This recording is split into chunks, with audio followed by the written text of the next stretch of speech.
Welcome to Finance Deep Dive.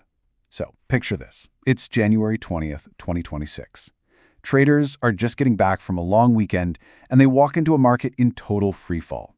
A massive shockwave just slammed into Wall Street, vaporizing hundreds of billions of dollars in value and sending investors scrambling. But here's the thing. The trigger wasn't a bank failure or some awful economic report. Nope. All of that chaos came from a single geopolitical demand that sounded, well, almost unbelievable. Okay, let's dive into this. What on earth connects the icy expanse of Greenland to a global market meltdown? So the whole thing started over the weekend. The fuse was lit not in some big press conference, but on social media. While the markets were closed, a single post went up that basically set the stage for an absolutely brutal Tuesday sell-off. And this right here was the bombshell. President Trump announced a whole new set of tariffs on key European allies, and he directly tied them to his long-held desire for the U.S. to buy Greenland from Denmark. It was a straight-up ultimatum that just stunned global leaders and, you guessed it, financial markets. Now, what's really interesting here is the structure of this threat. It wasn't just one tariff, it was a two-phase plan, clearly designed to apply maximum pressure. A 10% tariff was set to hit on February 1st, and then it would escalate to a much more painful 25% on June 1st if no deal was made. And make no mistake, this was not some minor trade dispute. The list of targets included 8 of America's closest allies and biggest trading partners. We're talking about putting the entire economic relationship across the Atlantic on a real knife's edge.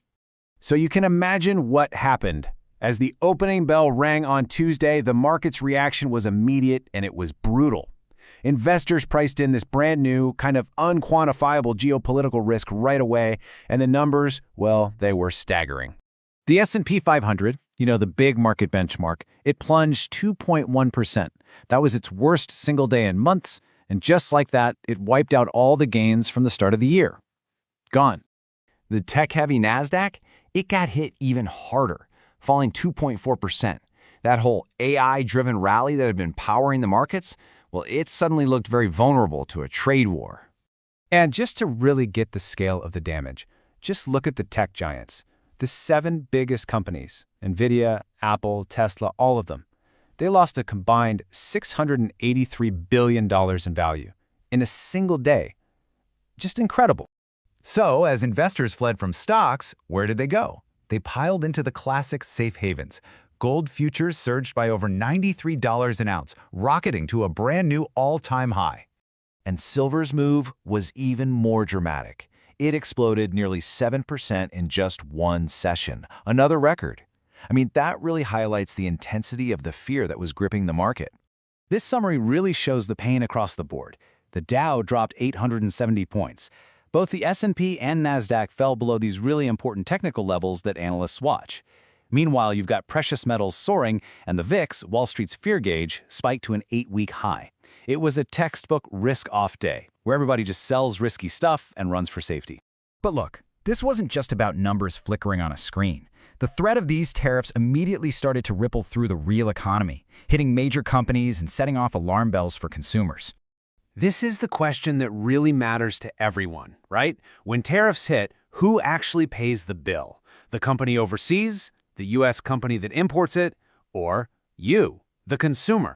Well, we got a pretty clear answer from Amazon's CEO, Andy Jassy. He confirmed that once the stockpiles from last year are gone, those tariff costs are now starting to creep into the prices on their platform. So yeah, the cost is being passed on. The auto industry is right on the front lines. Major car makers are projecting that a 25% tariff would cost them a fortune. We're talking a potential billion-dollar hit for Ford and even more for Stellantis, the company behind Chrysler and Jeep. And consumers are already reacting. A recent survey found that a whopping 83% of Americans are already changing how they shop. They're looking for coupons, putting off big purchases, and just bracing for widespread price hikes.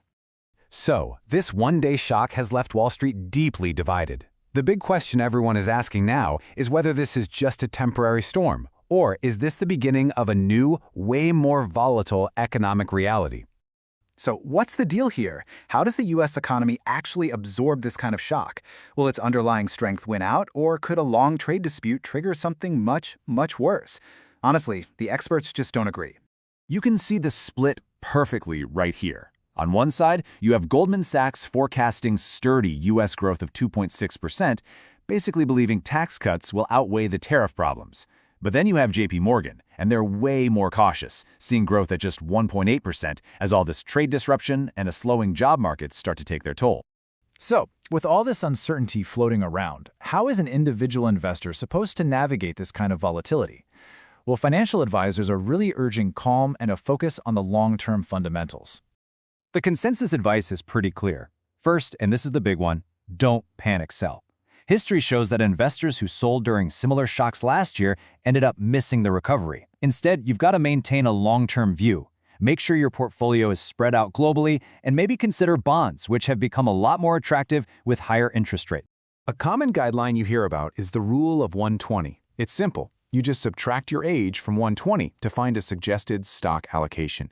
So for a 60-year-old, that would mean about 60% in stocks and 40% in more stable things like bonds.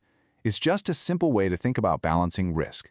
This Greenland ultimatum has thrown a powerful new wrench into the market equation, and it leaves us with one final question. Is this just the ultimate negotiation tactic, or is it the start of a really deep and damaging economic conflict? If you like the content, don't forget to subscribe to Finance Deep Dive. It motivates us to keep posting.